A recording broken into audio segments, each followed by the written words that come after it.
안녕하세요, 여러분. 정치부심 시작하겠습니다. 반갑습니다. 안녕하세요. 안녕하세요. 요즘 핫한 박원석. 요즘 핫하신 최민희 의원님. 나 너무 청와대 핫해. 국민청원 몇만? 하루 만에 지금 2만 와. 5천? 예.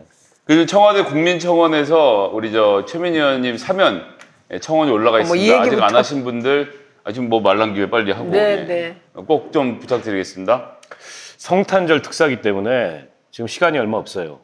근데 이 사면이라는 거는 진짜 하루 이틀 사이가 중요하거든. 그렇죠. 예. 마지막에 이제 명단에 들어가서 이게 대통령한테 품위가 될 때 그때 들어가느냐 안 들어가느냐가 관건이기 때문에 지금 이 방송을 지켜보시는 분들이 청와대 국민청원 게시판에 가서 우리 이 적폐와 싸우다 불의의 일격을 받고 지금 피선거권을 상실한 우리 최민희 의원님이 내년 총선에 나설 수 있도록 모두 다 서명에 참여해 주셨으면 좋겠고요. 근데 지금 법무부 장관이 없으면 누가 올리는 거죠? 차관이 직무대행이니까 올리죠. 차관이 올리는 거죠. 그런데 지금 이렇게 숫자가 작을 때 하시지 말고 이따가 알겠습니다. 만 명 이따가 됐을 때. 만 명 됐을 때 다시 한번 재방을 하도록 하겠습니다.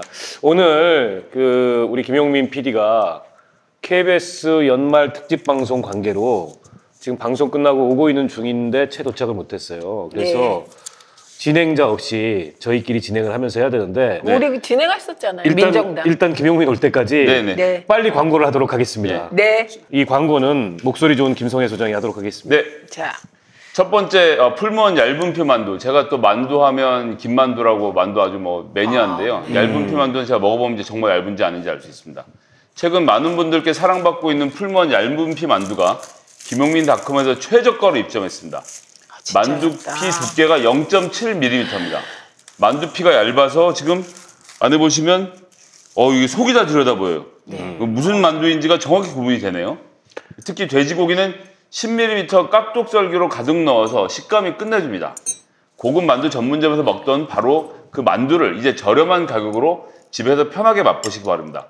쪄서 먹어도 맛있고 국으로 먹어도 맛있고 구워 먹어도 맛있고 어떻게 먹어도 다 맛있습니다. 그야말로 즉석 만두의 끝판왕이라고 할 수 있는 풀무원 얇은 피 만두. 예. 요즘 대형마트에 가보면 비비의 만두 대신 풀무원의 얇은 피 만두를 찾는 분들이 부쩍 늘었습니다. 그럴 만한 이유가 있는데요. 김용민닷컴에서 세상에 마트보다 저렴한 가격이라는 게 존재하네요. 예. 압도적 최저가로 풀무원의 얇은 피 만두를 만나보세요. 풀무원 창업주 유명하죠. 맛있네요. 그 아드님 되신 분이 최근에 이제 그만 의원을 하시겠다고 선언하셨던 풀무원의 창업주 고 원경선 원장은 한국 유기농의 아버지로 불립니다. 경기도 부천 땅 10,000평을 개간해서 풀무원으로 이름을 짓고 농사를 지었습니다. 쇠가 풀무지를 거쳐 쓸만한 철기구로 완성되듯이 사람 역시 농사를 통해 보다 쓸모있는 사람으로 태어날 수 있다는 의미에서 풀무원이라고 이름을 지었습니다. 풀무원이 기업으로 성장한 것은 원경선 원장의 아들인 원혜영 더불어민주당 의원이 공이 큽니다. 대한민국 최초 유기농 채소 직판장으로 시작해서 기업 풀무원은 현재 매출 2조 원대 중견기업으로 성장을 시켰습니다. 그런데 이 두 부자가 이 풀무원을 모두 기부한 것으로 유명하죠. 최근 불출마 선언까지 하셨는데요. 그 지금 맛을 한번 의원님 드셔보셨어요? 내가 진짜 하나 먹어봤는데요. 맛있습니다. 예. 정말 만두피가 없는 것 같아. 네, 아주 부드러워요. 지금까지 제가 태어나서 먹어본 만두 중에 피가 제일 얇은 것 같아요. 정말 없는 거 느낌이 안 들어. 맛있습니다. 고기만두 제가 지금 먹어봤는데요. 이게 싸구려 이런 시판 만두는 먹으면 고기 같지 않은 약간 잡내 비슷한 게 나거든요. 그럼 근데 전혀 이건 없어요. 집에서 그냥 해먹는 고기처럼 굉장히 맛이 부드럽고 정말 잡내가 하나도 안 나네요. 그러니까 드세요. 김치만두 어떠세요? 이게 지금 드시느라고 말을 못 하는데 별명이 김만두래요. 이게 사실 저는 만두를 그렇게 좋아하질 않아요. 그런데 정치부심하면서 지난번에 우리 또 만두 한번 네. 했잖아요. 그때부터 만두를 잘 먹기 시작해요. 그러니까 저는 떡만둣국을 먹으면 떡만 먹고 만두는 남을 줘요. 예, 그런데 만두가 이렇게 맛있다는 걸 알았는데 지난번 거에 비해서 이게 훨씬 피가 얇습니다. 아주 얇아요. 정말 없는 것 같죠? 네, 피가 없는 것 같아요. 그리고 부드러워요. 맛있어요. 예, 김치만두는 조금 맵네요. 매운 거 좋아하시는 분들 매콤하게 드실 수 있는 맛이고 고기만두는 제가 여러 종류의 고기만두를 많이 먹었는데 이거는 구워 드시는 거 아닌 것 같고 쪄 드시는 게 아주 맛있을 것 같습니다. 그래서 가격을 궁금해하실 것 같아서 얇은 피 고기만두 400g짜리 2개 6,980원. 그리고 소포장 160g은 2,500원. 이게 지금 160g 몇 개 들어있는 거죠? 4개. 요게 지금 160g이네. 4개. 방금 여기 올랐던 게 2,500원어치네요. 예. 아우 싸네요. 네, 엄청나게 싸네요. 예. 예, 싸고 맛있고. 얇은 피 김치만두도 마찬가지로 400g 두 봉에 6,980원. 그다음에 소포장 160g은 2,500원에 모시고 있습니다. 착한 기업이 만든 착한 제품, 풀무원 얇은 피 고기만두, 김치만두를 착한 쇼핑몰 김용민닷컴에서 압도적인 착한 가격에 만나보시기 바랍니다. 지금 국회 협상이 어디까지 진행이 되고 있습니까? 최민희 의원님 가장 업데이트된 최신 정보 알고 계시면 좀 말씀해 주세요. 국회 협상? 의원님, 지금 여기서 하시면 광고에 확 물리는 거 아니에요? 괜찮나? 광고. 뭐. 예. 협상 당사자 아니에요? 제가 오늘 저는 이제 협상 당사자는 아니고 정책위 의장이잖아요. 네, 원내대표가 협상이 나가고 있는데 제가 오늘 1시까지 들은 가장 최신 업데이트된 소식은 선거법은 거의 다 됐대요. 아, 그러니까 지금 이제 연동률 캡 씌우는 거에 대해서 이견이 좀 있었는데 어제 이제 3+1 그러니까 손학규, 심상정, 정동영 회동에서 그 민주당이 제안했던 30석 캡 씌우는 것을 수용을 했고 그리고 석패율은 하자라고 했는데 어제 의총에서 민주당이 석패율을 제고해달라. 네. 라고 그래서 했는데 제고를 했나 그건 보다. 이제 의총에서의 공식적인 제안이었고 그 뒤로 모종의 이제 대화가 오가서 거의 타결 임박한 상황까지 협상이 네. 이루어졌는데 네.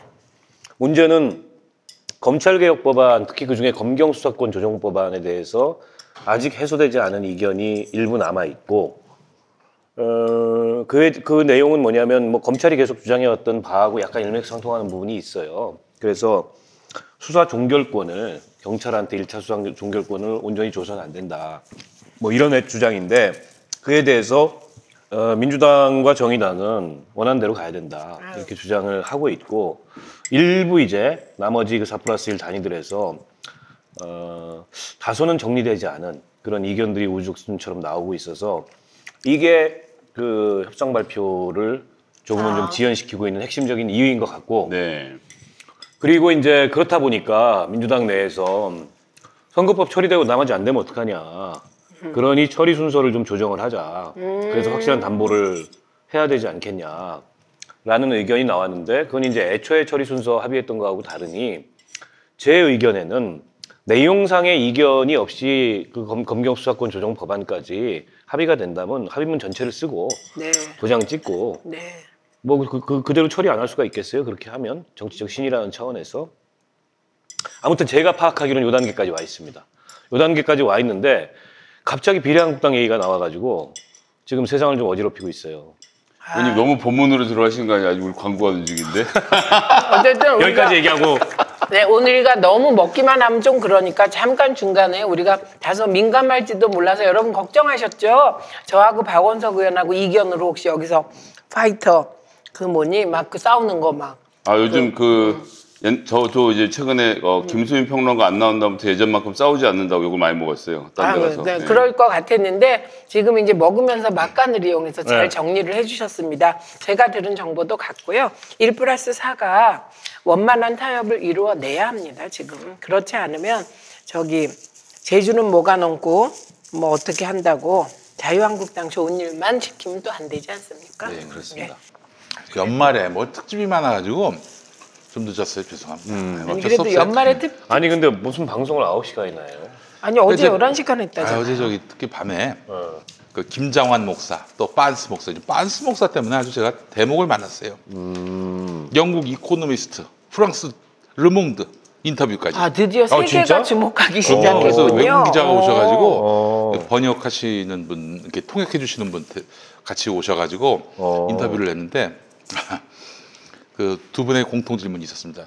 왜 전광훈 씨가 미스터 전이 팬티 목사냐, 팬티 패스터냐? 그걸 거기서도 알아요? 네. 그리고 이제 요즘 저희 평화나무가 발굴해냈습니다만 우리 빤스 목사 빤스 발언 시즌 2가 최근에 네. 입 밖으로 나왔습니다. 아, 그 뭐냐면은 남편보다. 목사님이 너무 좋으면은 자기 남편보다 목사님을 더 사랑할 수가 있다. 그거에 대해서 뭐라고 하지 마라 남편들. 뭐 그까지는 뭐 그렇다 쳐요. 자기도 어렸을 때 중학생 때 목사님이 너무 좋았다. 내가 여자였으면은 그냥 목사님 유혹해가지고 하룻밤 잤을 것이다. 그런 말을 하더니 거기서 좋다는 게 에로스의 좋다였군요. 아가페인 줄 알았어요. 예, 아가페인 줄 알았는데. 야 그것뿐만 아니라 저 11월 1일 날에는 여자 말 듣지 마라. 여자 말 절반은 사탄의 말이다. 맞아. 그 얘기 그런 얘기도 읽었어요. 하면서 아울러 여전도 회장들 요것들이 아주 간사해가지고 뭐라고 그랬더라. 하여간 이것들이 슬슬 한 10만 원 목사한테 안겨주더니 꼬시려고 한다. 그래서 교회를 장악하려 든다. 이것들은 그냥 아주 아작을 내야 된다는 식으로 얘기를 해가지고 여자 말 듣지 마라. 그걸 설교 시간에 네. 설교랍시고 한 거예요. 네, 청와대 앞에서 한번 했었고 화성에 있는 한 리조트에서 얘기했었고. 아니 근데 깜짝 재밌는 건 놀랐어요. 뭐냐면 그런 또라이들이야. 우리 사회 얼마든지 많지만 이런 사람을 황교안이 그냥 벗삼아서 친구잖아. 친구로 같이 여기고. 아니 근데 그 황교안 대표에게 정광훈을 멀리하라는 얘기를 자유한국당 쪽에서도 많이 한다고 합니다. 근데 가만히 생각해 보면 제 친구가 있단 말이죠. 저는 그 친구의 문제점을 몰라요. 근데 그 친구가 정광훈 목사 비슷한 이제 저 EDPS를 잘해서 문제가 됐다고 칩시다. 음담 배설. 예, 사람들이 막 이렇게 욕을 하면서 나한테 그 친구랑 만나지 말라 그러면 저는 못 끊을 것 같은데? 오랜 친구라면? 그것도 영원의 동반자면? 그래서 박찬주 대장 있잖아요. 네. 그 사람이 공천을 받을까요, 못 받을까요? 받을 가능성도 있다고 봐요. 저는 거의 100% 받는다 이거. 왜냐하면 황교안을 위시한 이른바 이제 이 기독교 카르텔. 이게 지금 자유한국당 내에 강력하게 작용을 하고 있는데 저는 황교안이 박찬주 공천 포기 안 할 거라고. 전 꼭 그래 주시길 정말 간절하게 기도. 아니 그렇지. 뭐 박찬주 공천하면은 거기서 이제 박찬주하고 그 선거를 치르게 되는 민주당 후보를 위시한 다른 후보들 입장에서는 땡큐인데 지금 이제 박찬주 얘기가 쏙 들어갔잖아요. 네. 근데 이제 한국당 입당 했죠. 했고 그리고 사실은 저거 입당도 안 돼야 되는 게 상식적이거든요. 그렇죠. 그렇죠. 상식적인 정당이라. 아니, 김용민이도 입당했다가 8시간 만에 그 저기 뭐 제명됐어요. 근데 황교안 제명, 아니 저기 박찬주 제명 안 되잖아요. 그렇습니다. 그리고 지금 천안갑인가 천안을인가에서 출마하려고 하는데 예. 나는 100% 공천 받는다고 봐요. 그래서 황교안의 지금 어떤 이 정치적인 결정이나 판단의 기준은 자유한국당 내부가 아니다. 거기 뭔가 이너서클? 네. 그런 게 있어 그게 보여요. 있고 이게 뭐 또 성령의 불길이 우리 전도사들이니까 잘 알잖아요. 성령의 불길이 임했어. 그럼요. 지금. 예. 황교안도 전도사예요. 그러니까 네. 성령의 불길이 임했어. 그러니까 지금 기본적으로 황교안은 확실히 제가 여러 루트를 통해 확인했는데 보수 기독교 인사들을 자신의 일천한 정치 기반으로 삼으려고 하는 거예요. 정치 기반이라는 게 없잖아요. 황교안한테 뭐가 있어요? 공안 검사, 보수 기독교 이걸 양축으로 해가지고 자신의 정치 기반을 넓히는데 박찬주가 얼마나 귀한 분입니까? 귀한 인재 아니에요. 그래서 이제 부르는 것이 확실하다 저는 이렇게 생각을 하는데 근데 제가 이 상상력이 맞는지 한번 좀 전문가들께서 검증을 한번 해주시면 감사하겠습니다. 저는 황교안이 지금 수도권 자유한국당 출마자들이 지금 비명을 지르고 있어요. 이들에서는 수도권에서 완패한다. 그럼에도 불구하고 우리 황전도사께서 이렇게 아주 극우 드라이브를 거시는 이유가 이미 황전도사 마음에는 준준연동형 비례대표제 이거 도입할 수밖에 없다. 그렇다면은 우리가 괴뢰 정당을 만들어야 하는데 괴뢰 정당은 극우 보수들이 모이게 하자. 그래서 이제 그 구상을 갖고 있는 거예요. 그래서 뭐 기독자유당을 베이스로 하든 뭐 우리 공화당은 아닌 것 같고 기독자유당이든 어디든 하여튼 극우 베이스를 만들어 가지고 이 극우들 친박들 다 여기다 집어넣고 그 자유한국당은 새로운 보수당과 합해 가지고 수도권 친화적 정당으로서 만들고 그렇게 큰 구상을 근데 황교안이 그런 머리가 있는 것 같지는 않습니다. 없을 것 이거는 같은데. 김용민 PD 정도 돼야 나올 수 있는 구상 네. 같아요. 어떻습니까? 이거 그럴듯하지 않습니까? 안 그럴 때. 안 그럴 듯. 이때 특히 새로운 보수당과 합당 부분에서 그건 안 돼. 저건 아니다. 그 뿅망 치슴 한 대 딱 때리고 싶어. 저는 오히려 이번 사태를 보면서 네. 자유한국당의 우리공화당화가 음.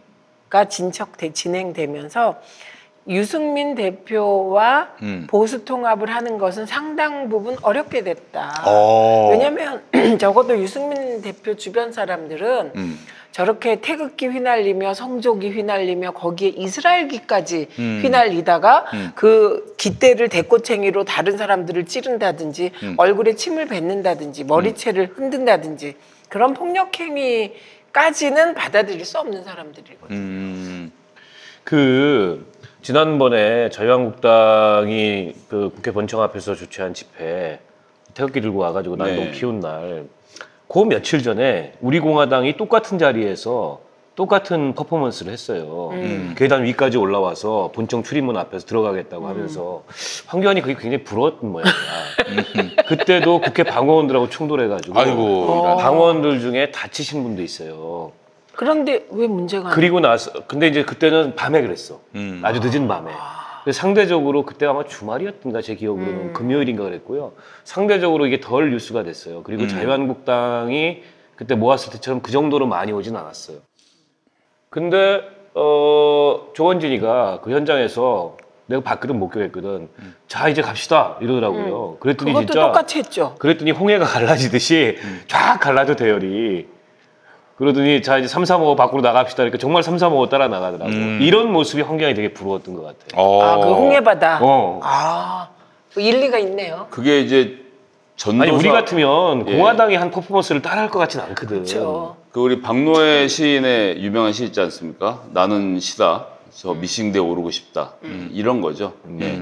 전도사로서 목사의 강대상에 올라가는 것이 평생 소원이었는데 그 꿈을 지금 이루고 있는 거예요. 그래서 레드카펫 깔아놓고 군중들이 앞에 나가서 이거 하게 해주면 너무 좋아하고 근데 두 번째 보시면 단식 때 왜 수염 안 기냐고 어서 얘기 들으니까 급하게 단식을 끝내고 나서부터 수염을 길렀는데 근데 우리가 기본적으로 인정해야 될 것도 우리 댓글에서 난리가 날 텐데 황교안 대표 잘생기긴 했어요. 사실 그런 정도면 괜찮거든. 그래서 생긴 거는- 수염을 기르니까 취향 독특하네. 아니 근데 수염을 기르니까 약간 그게 멋있어. 본인 입장에 약간 터프하고 좀 남자 같은 마음이 나오는 거야. 그래서 쥐수염이던데. 그러니까 갑자기 수염을 근데 문제는 수염을 기르고 그다음에 머리 처음에 석발했을 때 기억나시는지 모르겠는데 머리가 흰머리거든요. 근데 그걸 미장원에서 적절한 색깔로 염색을 해갖고 이걸 기르는 게 아니라 계속적으로 이렇게 옆머리 강하게 치면서 수염을 기르면서 어떤 남자 막 이런 이미지를 아니 근데 자기가 되게 그거는 본인이 좋아해요. 그래. 그거는 여성들이 보고 남자 이렇게 아니 입혀야지. 제 얘기는 황교안이 거울을 보고 그걸 좋아하고 그렇게 해서 무대에 올라가는 걸 좋아해서 전 그래 조현진 지금 얘기한 거가 일맥상통하는 얘기인데 네. 그러니까 이게 어떻게 되든 상관없이 이렇게 많이 모아서 확 이렇게 한번 하는 걸 지금 너무 재밌는 거예요. 아니 이거 생각해 보세요. 21살, 20살 때 왜 저기 그 처음으로 얘기, 대학 들어서 술 먹고 나도- 노래방 가고 막 그치, 너무 재밌잖아. 나도 지금 그 딱 얘기하려고 그런 거야 그랬는데 지금. 우리가 학생 운동을 어머나 아이고. 우리가 학생 운동을 처음에 시작했을 때 그때 한번 생각해 보세요. 우리가 네. 어떻게 했나. 가능하면 센 구호, 그다음에 폭력 비슷한 행동, 그리고 술을 비슷한 행동이 아니고 폭력이었죠. 아니 우리는 폭력 비슷한 행동이어서 폭력이었겠지. 폭력을 좀 나보다 좋아하잖아. 그런데 그 폭력 비슷한 행동 그리고 이제 우리는 이대 다녔으니까 아 조금 더 터프해 보이고 싶어서 바지도 막 이렇게 어떻게 입고 막 이런 거였거든요. 근데 지금 생각하면 그런 거 얼마나 유치해. 그리고 그럴수록 대중들은 우리를 참 이상한 애들로 봤지 룸펜으로 봤지 누가 우리를 믿고 따라요. 자. 지금 저는 황교안 대표를 보면 그런 생각이 든다는 거죠. 그러니까 정치 처음에 시작해서 오직 주목받고 싶고 열광하는 대중 속에서 뭔가 하고 싶고 그러니까 저는 어떤 느낌이 들었냐면 그 이제 갑시다 이렇게 할 때 그런 거 할 때 어머나 성경의 모세가 아니, 그러니까 지팡이를 줘야 되겠다 이런 생각이 들더라고. 그 황교안을 보면은 교회 코드가 확연히 드러납니다. 네. 여러분 승리하셨습니다. 이 교회 용어거든요. 네. 그렇잖아요. 맞습니다. 우리 승리합시다. 한 주 동안 승리합시다. 그런 것도 있고요. 그 교회를 뭐 잘 안 다녀가지고 우리 의원총회 때인가? 그 앞에서 누가 졸았다면서요? 야단치 때문에 졸지 말라고. 졸지 말라고. 아니, 지금 잠이 오냐고. 근데 본인이 지금 졸았어요. 이게 바로 이 겟세마네 동산에서 예수께서 고독하게 기도하고 내려왔는데 네. 제자들이 다 다 자버리는 자고 거야. 있었죠. 깨어 기도하라. 지금 잠이 오냐? 아니 근데 중요한 건 네. 본인이 졸았어요. 본인은 그러니까. 괜찮지. 예수고 모세니까. 그래도 예수님은 그렇게 이중적인 행동 안 하셨죠. 네, 그래요. 그러니까 저는 이번 그 집회 과정에서 진짜 저로서는 제일 웃기는 국기가 이스라엘 국기였어요. 그러니까 근데 도대체 무슨 뇌구조면 이스라엘 국기를 들고 오는지 근데 그분들한테 진짜 물어보고 싶어요. 거의 아니, 구약파인가? 아니 구약을 믿는 구약파인가 싶은. 이상하잖아. 왜 이스라엘 태극기 국기냐고. 뭐 인정할 수 있어. 우리 네, 국기니까. 네. 성조기까지도 그 이해가 어떤 가. 맥락에서 들고 오는지 이해가 돼. 네. 해병대 깃발 뭐 그렇다 이해가 쳐. 돼. 네. 이스라엘기는 뭐냐고 이스라엘기. 제가 뭐냐고요. 정확하게 해설해드릴까? 네. 그 아니 근데 거기는 기독교도 아니잖아 이스라엘은. 유대교야, 김동문 목사님이라고 계신데 중동 최고의 전문가예요. 이분이 그렇다고 해서 뭐 반 이슬람 이런 건 아니고 서로 평화롭게 살자 이런 주의자세요. 아주 훌륭한 목사님이신데 이분의 분석이 가장 정확합니다. 이스라엘의 강력한 적이 누굽니까? 누구지? 저 아랍이지 아랍. 아랍. 왜 갑자기 이슬람. 이거- 이슬람. 지금 한국 기독교의 공적은 이슬람입니다. 그 난민 반대하고 아랍에서 지난번에 예전에 MB 정권 때 이슬람 채권법 반대했잖아요. 그리고 박근혜가 그 이슬람 무슨 마을을 전북에 조성하려고 했죠. 그래서 난리 났었어요. 그렇죠. 이게 바로 이슬람에 대해서 이 아랍에 대해서 갖는 거부감. 그러니까 아랍의 가장 강적이 이스라엘이기 때문에 이스라엘 깃발. 그런데 그래도 이스라엘 깃발은 아니 뭐 그래도 저기 뭐 하나님 뭐 믿으니까 구약의 하나님은 믿으니까 반은 뭐 신뢰할 수 있다. 아니 근데 뭐 우리 한국 교회가 이슬람의 위협을 느낄 만한 일이 있나? 우리 국내에 무슨 이슬람 신자가 많은 것도 아니고. 지금 이제 그 소위 말하는 포비아 중에 가장 강력한 게 동성애와 이슬람이죠. 근데 둘의 공통점은 뭐냐 하면, 그러니까 뭐 이게 이제 기독교적인 얘기인 건데 감염이 된다는 공통점이 있어요. 감염. 예. 그러니까 이건 이제 이슬람이 이거는 감염? 기독교인들의 코드로 봐야 되는데 기독교인들은 깨끗한 것이 감염되는 것에 대한 두려움이 있는데 맞아, 이슬람은 접촉하면 이슬람화 된다는 거야, 그 사람이. 그러니까 바이러스가 예. 아니라. 그러니까 지금은 작지만 이슬람이 교세가 확장되면 갑자기 커질 거라는 두려움이 있는 거고, 마찬가지로 동성애자도 동성애자 그 본인이 문제가 있는 게 아니라 교육을 하면 내 아들이 학교에서 동성 결혼도 된다라고 들으면 갑자기 나는 동성애자가 돼야 되겠어라고 변신을 할 거라는 거죠. 그런데 그런 데 대한 두려움과 공포가 있고 목사들이 그걸 자극을 하는 거예요. 그래서 너희들이 동성애자의 창궐을 막기 위해서는 뭘 해야 되느냐? 내가 동성애가 안 된다는 이야기를 교회에서 자유롭게 해야 되는데 그걸 누가 못하게 하느냐? 차별금지법이 못하게 한다.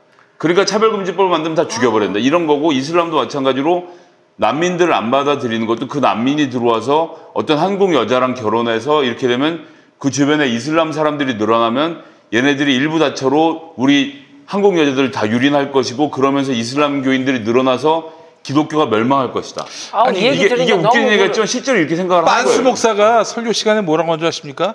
지금 이슬람 사람들이 와가지고 한국 여자들 임신시켜서 다 데리고 간다.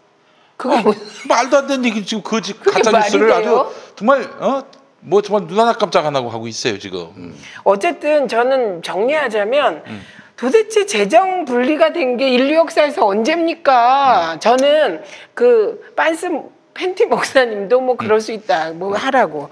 자, 그다음에 태극기 그 모독 부대도 그럴 수 있다고 생각해. 문제는 자유한국당과 황교안 대표인데. 글쎄 말이에요. 아니 어떻게 하자는 거예요? 어떻게 하자는 거냐고. 지금 그럼 정교 일치 사회로 돌아가자고?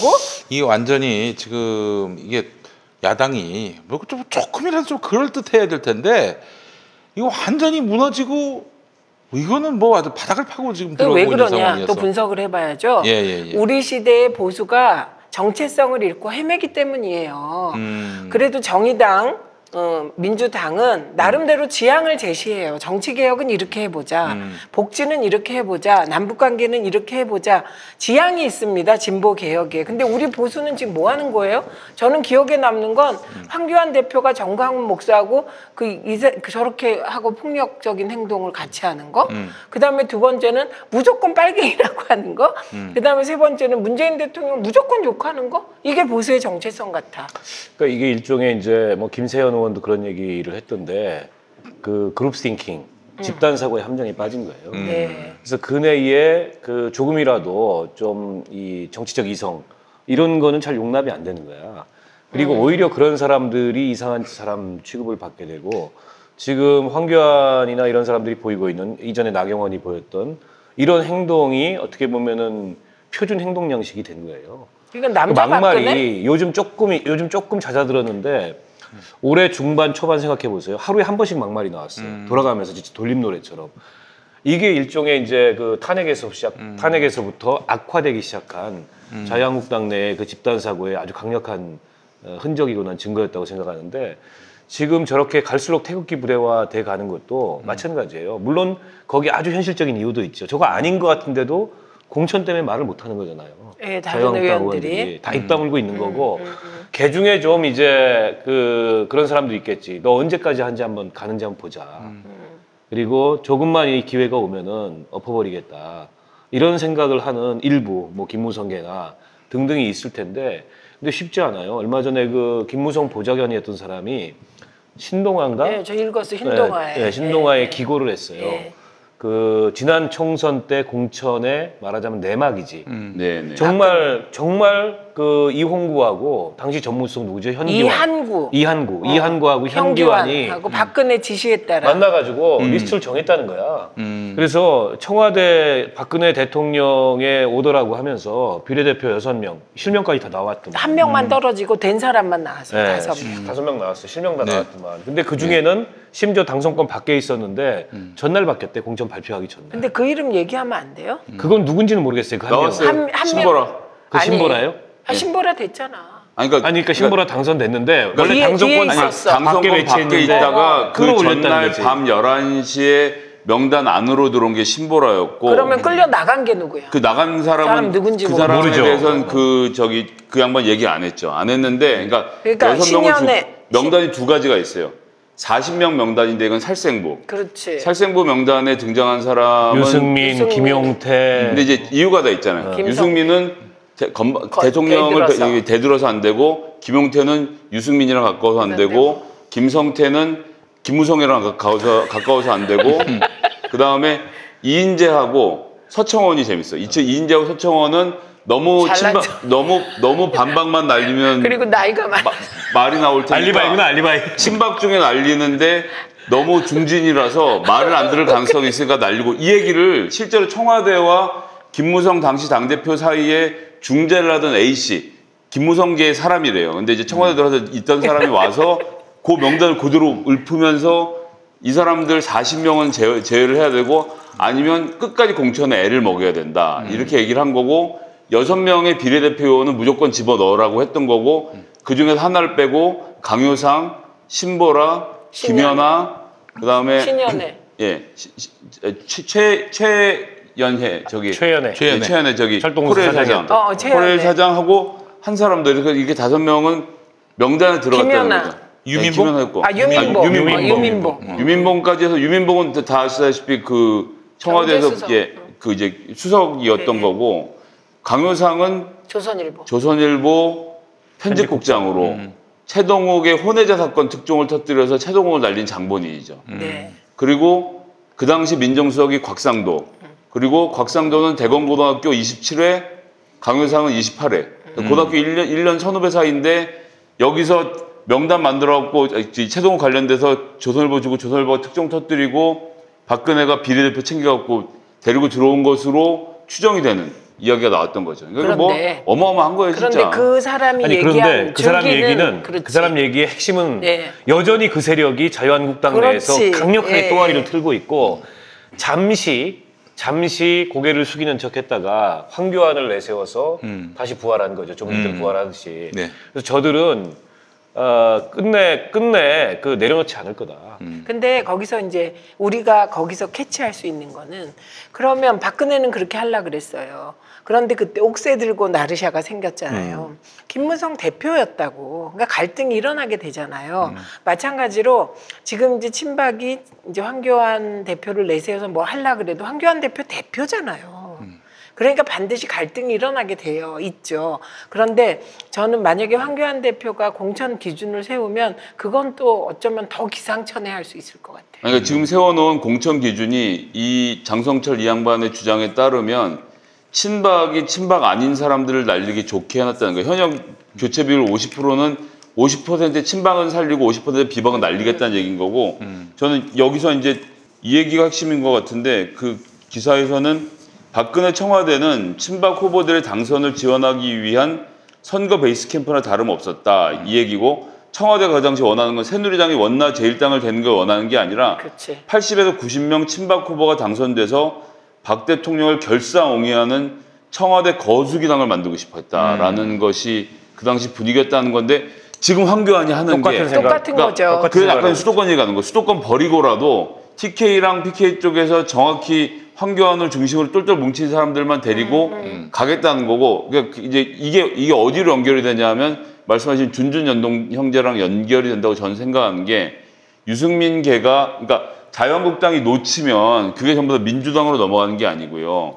자유한국당이 놓친 표는 수도권이나 비례를 통해서 많은 부분 새로운 보수당이었나요? 맞죠? 새로운 보수당이나 그다음에 우리공화당. 우리공화당으로 흡수될 가능성이 높다는 거예요. 그러면 원래 그랬던 일단 표. 선거를 치르는 동안은 다른 당으로 갈라지지만 여튼 이 준연동 형제를 통해서 이 사람들은 최소한 100에서 150 사이의 세력을 확보할 거고 그리고 2020년 대선 국면에 가면 근데 그때 유승민이 생각보다 힘이 약한 경우를 상정을 하면 유승민 아니면 거꾸로 유승민이 저 자유한국당을 먹어서 승부를 봐야 될다고 생각을 하면 급판에 가서 황교안이랑 유승민이 붙어서 황교안이 이기면 이 지금의 새로운 보수당까지 포함해갖고 그걸 다 아우르는 거대한 정당을 대선 국면에서 다시 만들 수 있다고 생각하고 지금은 각기약진하는 국면으로 제 눈에는 보여요. 이제 이거는 저것도 너무 이성적인 분석이고. 이건 무슨 얘기냐면 이거는 보이지 않는 손이 보수를 위하여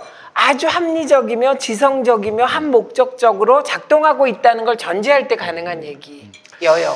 아니에요. 저는 그러니까 전반부의 얘기에는 얘기는 동의해요. 동의, 후반부는 결국에는 동의 황교안의 지금 전략은 일당 전략이 아니라 그야말로 똘똘한 100명 요 전략이에요. 자기를 중심으로 당내 경쟁 구도 같은 거 필요 없고 그래서 자기를 중심으로 뭔가 이렇게 똘똘 뭉칠 수 있는 이제 그런 당을 만들겠다 전략인 것 같고 그 이상의 어떤 무슨 원모 심려가 있거나 그 이상의 총선을 앞둔 전략적 포석이 있어 보이지는 않고 그 비례한국당 얘기가 이제 솔솔 나왔잖아요. 근데 아니 그 얘기가 솔솔 나온 거는 뭐 이전부터 알고 있었는데 그 얘기를 심재철이 자기 입으로 꺼낼 줄은 몰랐어. 아, 깜짝 우리 놀랐어요. 비례한국당 만들겠다고. 저거는 비례한국당 당명 이미 등록이 돼 있어요. 이게 등록돼 있어요 이미. 아 그래요? 근데 이제 한국당과 상관없는 사람들이 아 그래요? 비례한국당이라고 창당 추진위원회를 등록을 해놨어요. 한국 비례당 만들면 되겠네 그러면. 그래서 이제 뭐 자기들은 한 7개, 8개 당명을 구상해놨대. 네. 누가 들어도 이게 한국당 당명으로, 한국당 자매정당으로 들릴 수 있는. 근데 설사 그런 구상을 했다고 하더라도 원내대표, 제1야당의 원내대표라는 인간이 그거 통과되면 우리 비례한국당 만들겠다고 모두 발언해서 얘기하는 걸 보고 진짜 이게 상식이 무너졌구나. 근데 왜 정치가. 그랬는지를 우리가 생각을 해야지. 그 상식이 무너졌다고 생각 안 저 해요. 그거 하기 전에 개가 나면 치고 가면 안 돼요. 해요.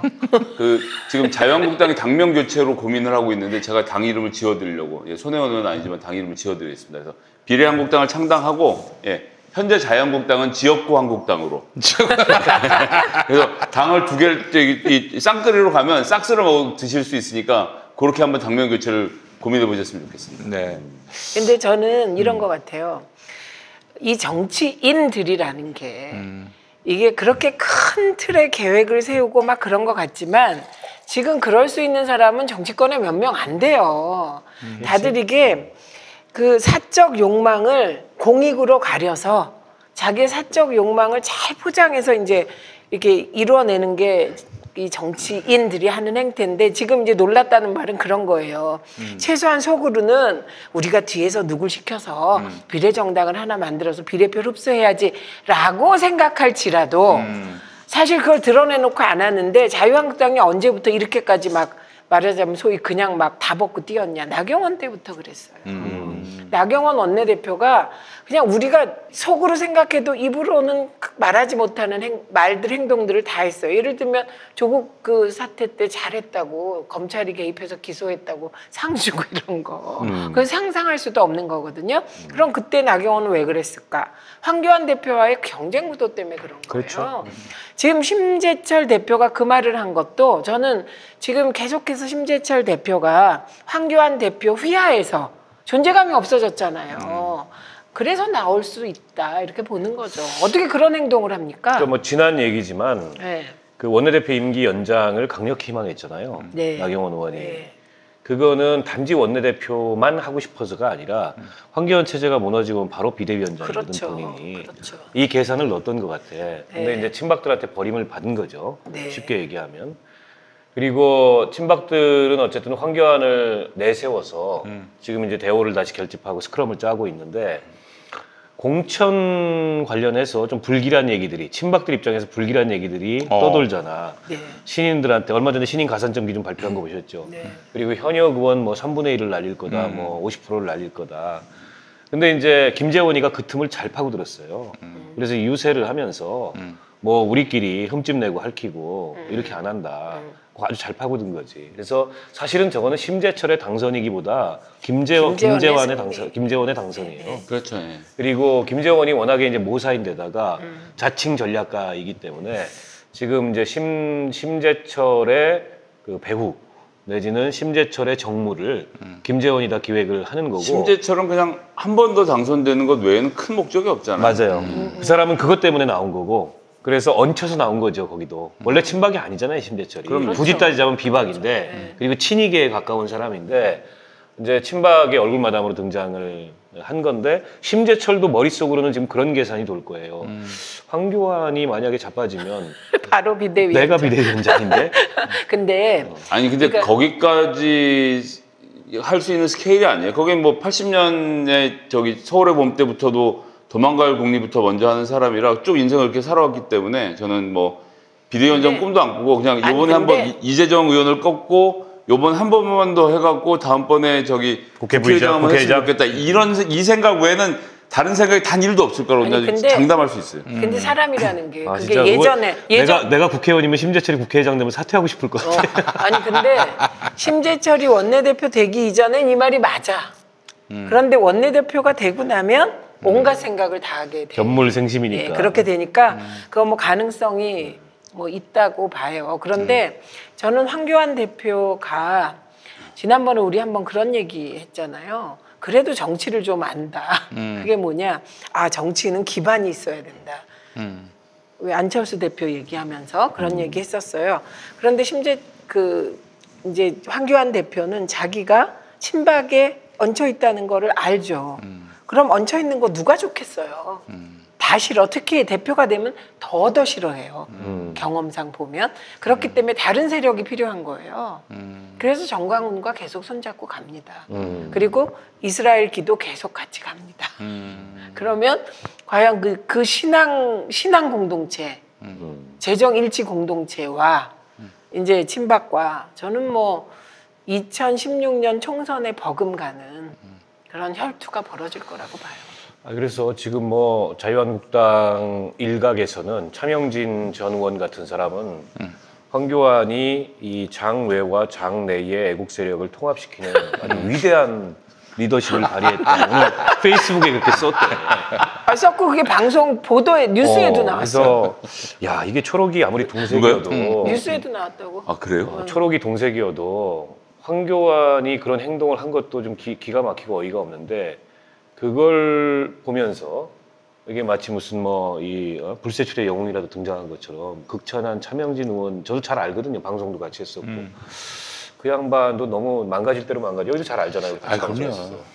망가질 대로 망가졌다. 그 형은 좀 착한 면도 있는데 아우 이렇게 의외로 귀여운 구석이 좀 있잖아. 귀여운 구석이 있어요. 그리고 합리적인 면도 있었는데 아니 완전 갑자기 쓰레기가 됐어요, 형님. 아이고 나 그 세월호 아니, 자기- 밥벌이에 엄중함이라는 게 있는 겁니다. 자기 정치적 스승을 따라가는 거지. 그달에 채워야 될 액수를 채우기 위해서 뭐라도 해야 되는 거야 인간이. 유튜브 때문에 아 이거 뭐 그 유튜브든 방송에 나가는 거든 요즘 방송 못 나가세요. 아 방송도 못 나가요. 지난번 왜냐면 세월호 유가족들 세월호 때- 비하하고 나서 아무 방송에서도 안 부르고 김문수 TV만 나가요.